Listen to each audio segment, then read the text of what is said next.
السلام عليكم ورحمة الله وبركاته.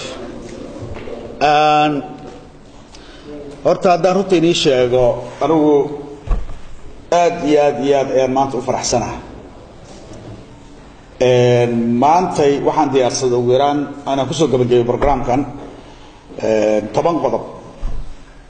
at least 10 qodob inaan ka hadlaan haddana hal mid ka mid ah xataa ka hadli maayo runta haddaan inii sheego.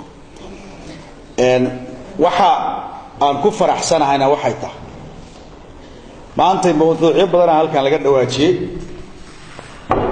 saaxiibadeeda dhan ay ka dhawaajiyeen hadalkiina in lagu soo celceliyo wax macna ma sameynayso walajeed maanta naga maqan iyo hadal naga maqanayna ma jiro marka waxyaabaha aan ka xasuusto aad u tiro badan waxa ka mid ah oo erayo aad qiimo leh u lahaa oo aniga kulli qalbigayga u dhow de qofka ha eegina mawduuca ama mushkiladda eeg taas waa mid saaxiibka aadam maanta wuxuu ka dhawaajiyay wuxuu ka hadlay dadka la faquuqo waa arrin aan la yaabanaa adigu waxta toban jira oo ah qof kula mid ah oo kula dhaqana oo kula diin ah oo kula afa haddana aadan garanayn waxa uu kala duwan yahay dadku ay si farta ugu fiiqayaan gabdhaha markaan usoo laabano anigu gabar cadaan aan qabaa sida taariikhda lagu sheegay kulay run been waxay tahay ma qaan dadka lagu tilmaamo midgaha iyo waxa la yiri awoowahood miya soo geel raacay ayuu waqti meel wada ku cunay wuxuun baa la sheegay gabadhaan aabeed ilaa hadda doofaar ku cunay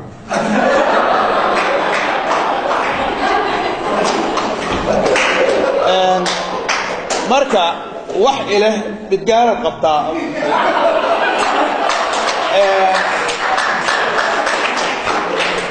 ma jirto wax igu faquuqayana ma arka ninkaas Yurub la qabsaday ayuu hadalka fool xumay oo macnaha meelahaas ugu gudbay yaa leeyahay hortaas waxa kaaga filan qiimo darrada ay leedahay bataano saaxiibkeeyo taas ayaa kaaga filan saddex documentary ka sameeyay programkaas oo YouTube ku jira waxaan doonayaa ka daawataa waa exactly programka qalbigayga u dhow oo mucjiso ah gabar Soomaaliyeed oo kugu dhaqana oo kugu diina oo kugu afa inaad tiraahdo ima qalanto markaas aan hadana soo taaganahay aanan xataa su'aal iska weydiin mucjiso sama okay ka gudbiya barnaamijkan insha Allah barnaamijkan markaan aan ka fakiray oo ay maskaxdayda ku soo dhacayso wax soo kay dagay ma ahayn waxay ahayd experience iyo wadooyin tiro badan oo u soo marnay dadka sidaas u dhaqmayaan arkay saaxiibkay farxaan anigu wariyaa farxaan wuxuu saddex qayb ayaa muhiim ah wariyanimada macnaha entertainment iyo mas'uuliyad iyo tii kale u dar iyo information horta haddii aad journalist tahay oo aad rabto barnaamij entertainment oo qiimo leh inaad ka shaqeyso macnaha entertainment waa dadka inay xiiseeyaan ee programka daawadaan waxaad u jeedaa oo arkaysaa maanta Soomaaliya nabad is afis marka journalistu wuxuu raadiyaa sheeko cusub oo ummaddu ka hadlo markaad hesho afis ama nabad ama Soomaaliya oo qarax ka hadlaynin waa sheeko cusub oo entertainment leh ana ku sheegay Soomaaliya kaliya ka taadun kala ma halka hadda nabadda ka hadlo cid shaqo kula mid wax kala jawaab waa nabad waa istaa baqayo male laakiin Soomaaliya qiimay kale waa entertainment exactly marka walaalayaal barnaamijkan afiska waxaan rabaa kaliya ma ahaantiin Allah waxaan idin sheegayaa horta markii igu soo dhacaysay walajeedkii aan ka lahaa labadan maalmood oo shirka ayaan ka gaaraba kulligeena ka gaaranay saaxiibtay Cabdi Muuse iyo ragide xildhibaanka jaamaca mushalkaas fadhiyay gruubkan dad oo barnaamijkan waday iyo Pakistan Maxamed Pakistan wariyaash halkan fadhiya qof aan kala hadlo kullu wariyaashana barnaamijkan waday walajeedkan kale wuxuu ahaa in aan dadka Soomaaliyeed isjecel iscafinayo isku ooynaya qalbigooda istusno wax kale ma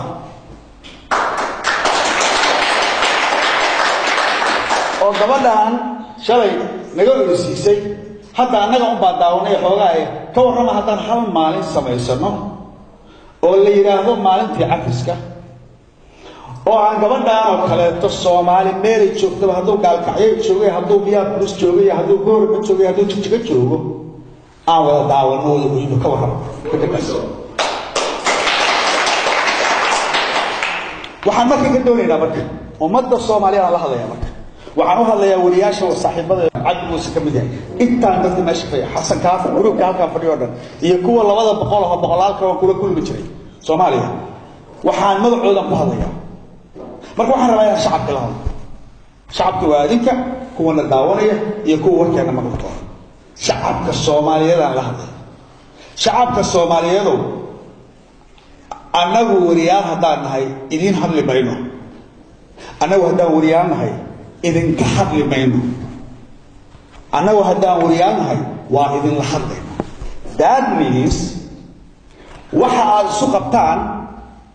qaybta heshiiska oo maanta laga wada dhawaajiyay oo kulligan aan u baahan nahay oo iscafinta aan u baahan nahay oo adinkeena dhex taala ayaan doonaynaa inaan hal maalin samaysano aad isku aragtaan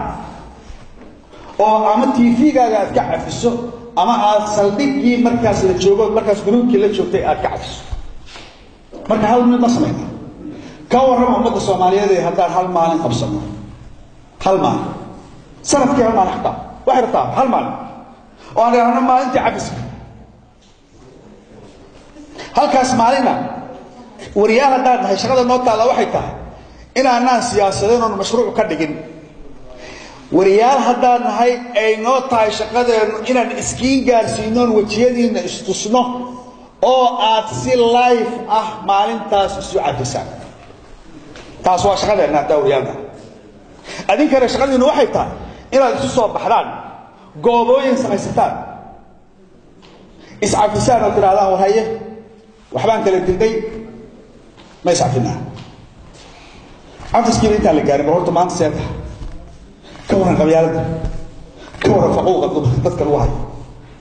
هي بل ما نفكر سحفيد بري واحد إله كذي ولا ليالو وحني كعد سنينا ومدة الصومالية دي وحني كعد سنينا هدانا هاي ورياشي الصوماليات إن النسيسان شانس أن سكوكين تصنو سيدا شاه أول عبي تقانان سيدا سعفين تقانان سيدا وكا وكلا قادة تقانان سيدا صهر فريسات تقانان سيدا وكلا تقانان لك أنا كل المسج كي وين تاس